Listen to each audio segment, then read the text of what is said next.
Hello বন্ধুরা, এই অসহনীয় দুর্দান্ত গরমে আপনারা সবাই কেমন আছেন? আপনাদের সবাইকে অনেক অনেক স্বাগত আমার ভিডিওতে। তো দেখুন গরম যা পড়েছে, এখানে আর স্পেশাল করে বলার কিছু নেই। আমার মনে হয় না যে আমি খারাপ আছি, আপনারা সবাই গরমে খুব ভালো আছেন। তো সব থেকে বেশি কষ্ট দেখুন আমার এই মিস্ত্রি যারা কাজ করছে, দেখলেও খুব খারাপ লাগে যে এই গরমে এই গরম বালি মাথায় করে নিয়ে বইতে হয়, সত্যি খুব কষ্টের। আর আমার জমির সামনেটা দেখলেন বন্ধুরা, আমি যখন এসেছিলাম তখন একদম পুরো ফাঁকা ধুধু ছিল, কিছুই ছিল না। আর এখন একটা সামনে বাউন্ডারি হয়ে গেছে, আমার বাড়ি দেখে আরেকজন ভাবলো যে না, আর জায়গাটা আমি বিক্রি করবো না, বাউন্ডারি বানাবো। তো যাই হোক, এদিকে দেখুন দেখতেই পাচ্ছেন আমার ঘরের মধ্যে পাথর কিনতে গেছিলাম, কিন্তু পাথর তেমনভাবে মাত্র দুটো পাথর লাগাবো। দুটো পাথর বলতে জাস্ট রান্নাঘরে একটা, ঠাকুর ঘরে একটা। তো সেইভাবে পয়সার মধ্যে, বাজেটের মধ্যে অথবা ভ্যান ভাড়া এত বেশি বলছিল। আর তাছাড়াও যেটা হলো ওর কাটিং করা যাচ্ছিল না, আর ওখানে যেহেতু কারেন্ট নেই সেহেতু কাটিং করা যাবে না, সেজন্য আলাদা করে স্ল্যাব ফেলা হচ্ছে। এদিকে দেখো গরমে যখন আমি ফেরত আসছি কাজের শেষে, সত্যি কথা বলছি এত কষ্ট সে বলা যায় না। তার উপরে বাড়িতে এসে দেখলাম ভাত নেই, কিচ্ছু নেই। আবার আমি ভাত করলাম, বেগুন ভাজা করলাম, আর একটু কুমড়ো সিদ্ধ করলাম। তো ছেলে বললো বেগুনের একটু তেল দাও। বেগুনের তেল দিতে গিয়ে দেখছি ধীরে ধীরে সব কটা বেগুন ওর থালায় পড়ে গেল। তো বললাম বাবা তুই আবার তুলে তুলে রাখ।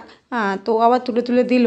আর এদিকে আমি একটু কুমড়ো সিদ্ধ করেছিলাম। তাড়াহুড়োয় এর থেকে আর বেশি আমার মাথায় কিছু ঢোকেনি যে আমি কি করব। আসলে অফিসের কাজ, বাজারঘাট করা, রান্নাবান্না করা, বাচ্চাদের সামলানো, তারপরে আবার যেখানে বাড়ি তৈরি হচ্ছে সেটা আমার ঘর থেকে অনেকটা দূরে, সেখানে গিয়ে সব কিছু আবার দেখাশুনো করা, এই করতে করতে এই অসহ্য গরমে আমি এতটা হাঁপিয়ে যাচ্ছি, এতটা শরীরে কষ্ট হচ্ছে যে কাউকে বলে বোঝাতে পারছি না।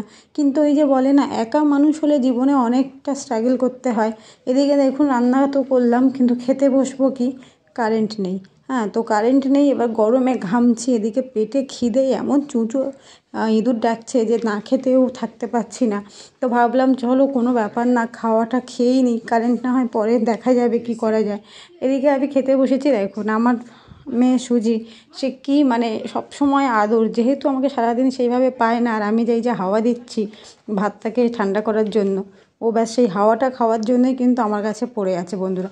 এদিকে দেখুন এইভাবে সারাদিন তো কেটে গেল, কিন্তু দুপুর রাত্রেবেলা এত অসহ্য গরম যে কিছুতেই বিছনায় শোয়া যাচ্ছে না। তো আমি কি করলাম, নিচে পাথরটাকে একেবারে জল দিয়ে একদম ভেজিয়ে দিয়ে রেখে দিয়েছিলাম বেশ খানিকক্ষণ।